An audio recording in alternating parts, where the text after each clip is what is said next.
up, you guys? Welcome back to another video with the E90 M3. Today's video, we're going to be talking about how many miles it has, how many previous owners, the maintenance records, when the throttle actuators and the rod bearings were done, why I chose a E90 instead of E92, and at the end I'm going to tell you guys what I bought it for. So let's get started with the mileage. So this thing has 81,449,000 miles. I just checked right now. It is a clean title. I don't buy salvage titles, none of that bull crap. So it does have pretty low miles for 2011. I think my F30, I got it with like 60,000 miles, and then I sold it for like with 90,000 miles already. Moving on to the second, how many previous owners? I am the third owner. This thing has only had 2 owners, and I think I'm gonna be the last owner.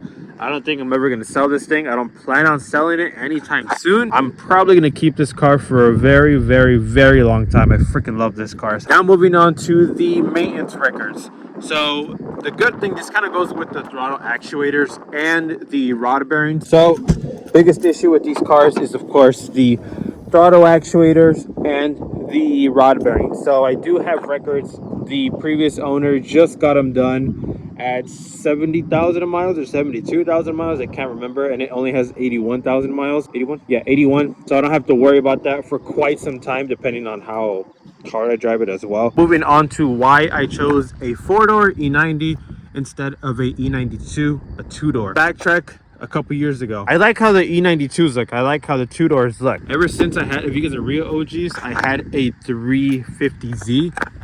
And I've always liked having, you know, extra room in the back. So I had a 350Z, and as you guys know, 350Zs are only a 2-door.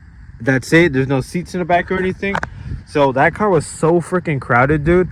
I got to some point where like you literally cannot do anything in there. You literally have no room for anything at all. The cup holders were like all the way back here, so that every time you would shift or something, your elbow would like hit it.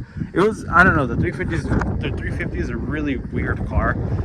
But that's why I told myself I'm probably not going to get another Z unless it is the 370 Nismo, the 2013 or the 2014. But I'd probably only be driving it every now and then. I wouldn't be dailying it because ever since I got that Z, dude, it's so freaking crowded. And I told myself I was never going to get a 2-door unless they had extra, you know, like the where you pull the seat forward and then there's seats in the back. But even though that's still a little bit crowded, like I said, I was looking into a Mustang, but I actually looked at a Mustang. It was a California special one, I guess, whatever. And I was super close to buying that thing. It was so freaking clean. It was red.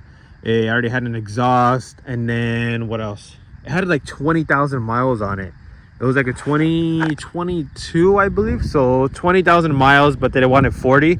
But I'm always driving around with my brothers. So it's me driving and then my other brother and my other brother. Sometimes we have our 2 cousins. So then it's always like a bunch of people in my car. So then a 2-door would not work for us. So that's why I chose a 4-door instead. Because number one, it's got more room and you can fit people in the back. Now that's why I chose the E90. I probably wouldn't go with the E92.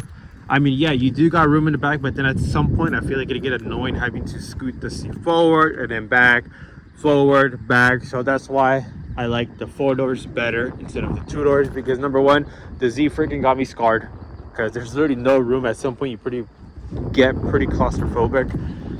And number two, I'm always driving around with a bunch of people, so 4-door is probably the best way to go. So that is why I chose the E90 instead of the E92. And also because you see less E90s than E92s. I feel like you see more E92s than E90s. I might be wrong. Let me know that in the comments below.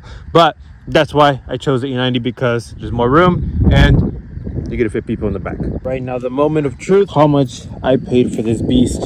Out the door, I paid $33,000 for the E90 M3. I'm the third owner, 81,000 miles, clean title, and yeah, that's what I paid, $33,000. Let me know what you guys would pay for this condition E90 M3. But that's all I have for you guys. If you guys enjoyed this video, give me a thumbs up, follow me on social media, and I will see you guys in the next video. Peace out.